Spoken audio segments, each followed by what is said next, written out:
Hello, I've been involved in restoring this car for the last 2 years, and I can't wait for today to come that I'm actually going to join the body to the chassis after 2 years of restoration.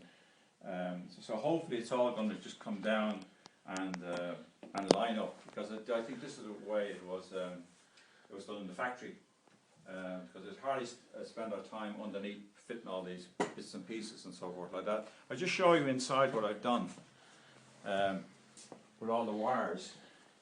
All of this is originally a left-hand drive car, and I've changed to right, so a lot of the holes had to re-drill.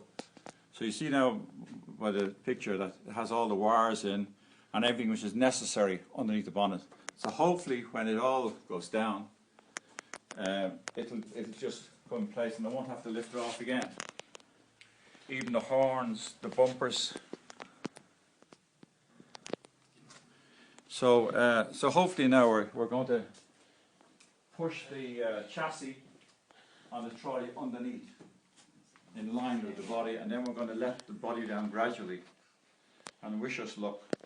Dominic, just a couple of questions. Can I ask you where you got this car? I bought this in Florida with an E-Type, and I bought E-Type for spares, but I done up the E-Type, so this lay in my factory for about 8 years.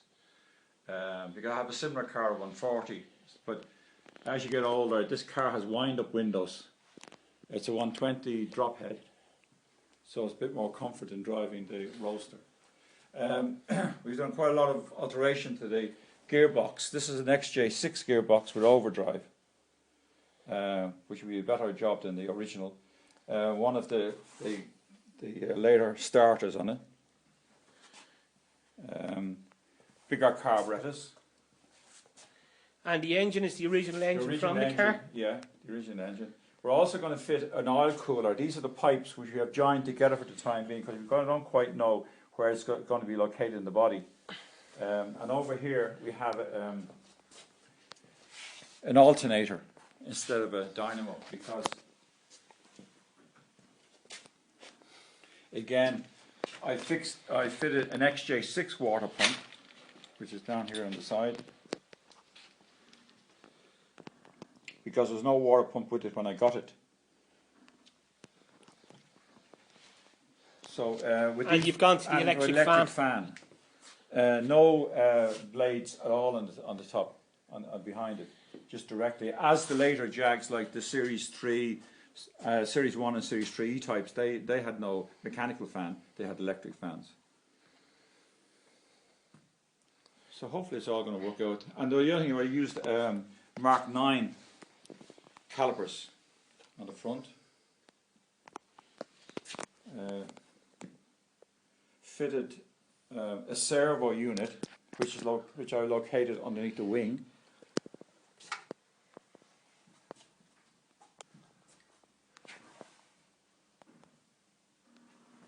And it has the original drum brakes at the back. But we put an equalizer here at the back, so that if too much pressure goes to the pack, it pushes it to the front, which is also used on Mini. So everything we've used, basically, apart from that, is actually all Jaguar stuff. I believe more details of this restoration are to be found at the Irish Jag Club, www.irishjagclub.ie. So lads, we push it across first. Yep.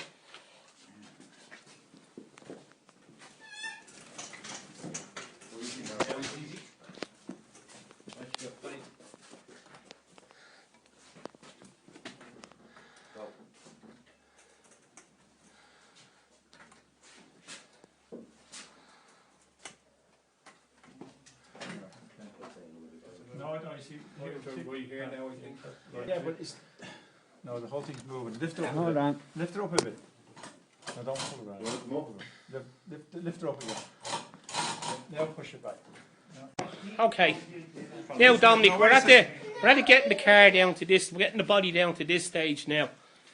And Dominic, if you don't want to say another few words, please. Things are looking good at the moment, but we have to put the steering column, underneath at this stage. Now we only get up a certain amount because the frame, which is supported by the block and chains, is in the way of going right the way through. But we have to get the column up underneath, otherwise we won't get it afterwards. It's looking very, very good. The body going down, so everything seems to be fine. No damage, no great lumps or nothing out at this stage. Okay, here we are back with Dominic. Many hours later, we now have the body down. No, as you can see, the body is within about 2 inches from the chassis. We have the difficult job done, which is the steering column. Now remember, this was a left-hand drive car, and we've changed to right. This is the first time it's been together as a right-hand car. So far so good. The only thing we did, we had to actually take the carburetors off the engine. We just couldn't seem to be able to get the column in properly. So we've taken the carburetor off. Originally they had carburetors which was 1 3/4 inch. I replaced it with 2-inch carburetors, which was used later. I'm also putting a regulator on it, a fuel regulator on it, which means that it gives a bit of a reserve, so it's not relying solely on the actual pump. You can alter the pressure, because sometimes if there's too much pressure, it pushes up the needle of the carburetors and so forth like that. and you'll have too much fuel flowing. Fuel, into that's the, right. It'll overflow. It actually Yeah. overflows. It pushes Yeah. up the needle, so too much comes into it, as such, right? I It's believe all- this is a 3.4 litre, Dominic. It is, yeah, originally, And yeah. you've had this engine fully overhauled. Yeah, completely, yeah. Overhaul. Yeah. I still see we have the struts braced into the car to keep Yeah, it. we're hoping the biggest doubt is that just to take that struts off and for me to sit in it. Because you see, I have the frames of the seats are in here at this stage.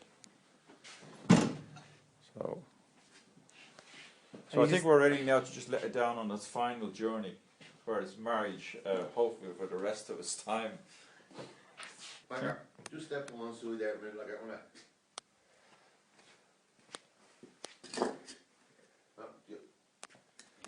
I'm still in your way. This is for the gravel, are you? Wow! It might be on a slow set, so hold the camera steady. I might just take a bit of time for it.